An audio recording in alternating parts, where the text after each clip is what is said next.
Politics and the Federal Reserve. I spent a lot of time yesterday. I usually don't. I honestly, I usually don't sit and listen to the, Jay Powell come out, whoever is in charge of the Fed, and give their entire question answer bit. Sometimes I bear a little bit of mind, but I was curious this time around because, tariffs coming down the pike. The media I knew was going to be all over this. And I watched the media, every outlet out there.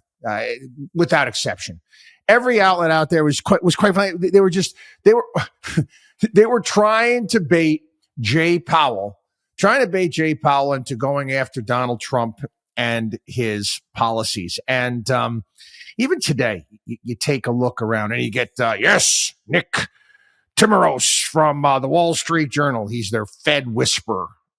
Fed projections see an economy dramatically reset by Trump's election. Not long ago, Federal Reserve officials presumed that 2025 would simply be about getting to the soft landing. Again, he's talking about tariffs.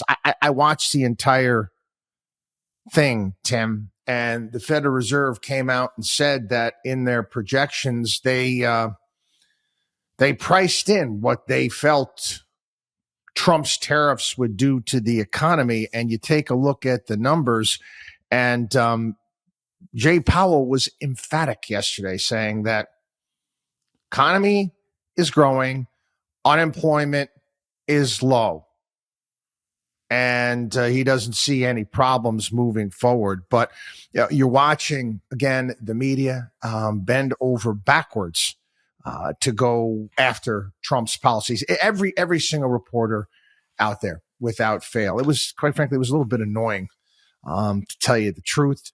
Other, Wall Street Journal, their editorial board, none too happy about tariffs. And quite frankly, I don't like tariffs either. I'm not a fan of them either.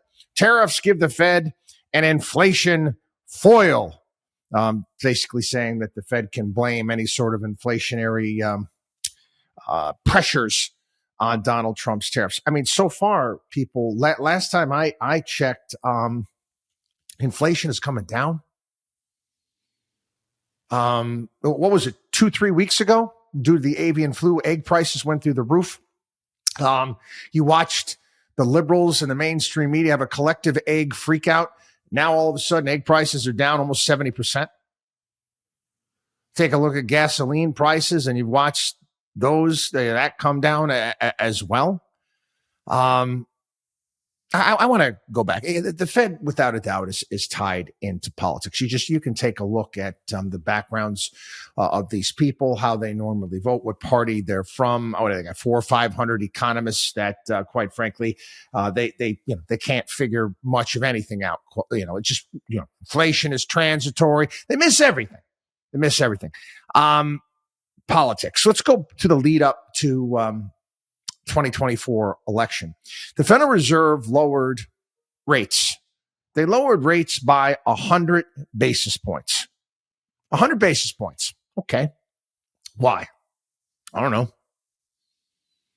Again, even the mainstream media was kind of scratching their head saying, by every metric out there, by all of the various different rules or benchmarks you normally use, the Fed has no business lowering rates. This is going back to the fall of this past year, and they're not wrong.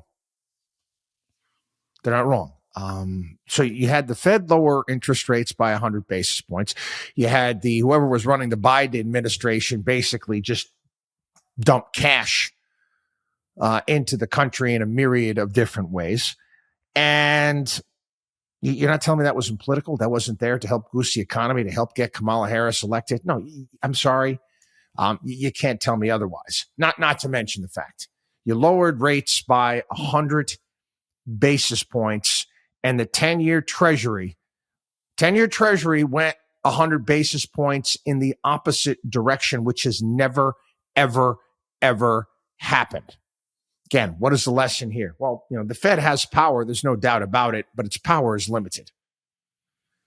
The reason why we've seen rates come down, you take a look at the 10-year and how it's come down, quite frankly, it has to do with the fact that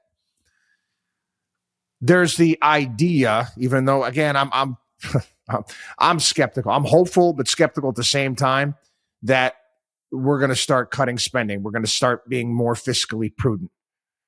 That, without a doubt, Elon Musk is right. Is right. For every $1 trillion you save. I mean, I'm sorry, that's 100 basis points to the downside as far as what we are spending on our borrowing costs. And again, that filters down to what we spend on cars, homes, whatever it may be. That there's a bonus for being fiscally prudent. And that means your risk comes down. That means your interest rates come down. And that right now, that's the direction we're heading in without the Fed doing a darn thing. I got to give credit where credit's due. I've been very critical of Jay Powell. He didn't take the bait. He didn't take the bait yesterday. And he was actually quite forceful in pushing back in regards to all of the reporters that were trying to bait him into trying to cause a tuss-up with Donald Trump, because that's what they wanted. They want conflict. And that's what they had. That was their agenda going in there. Let's try to create some sort of headline. Sad but true. WatchDog on WallStreet.com.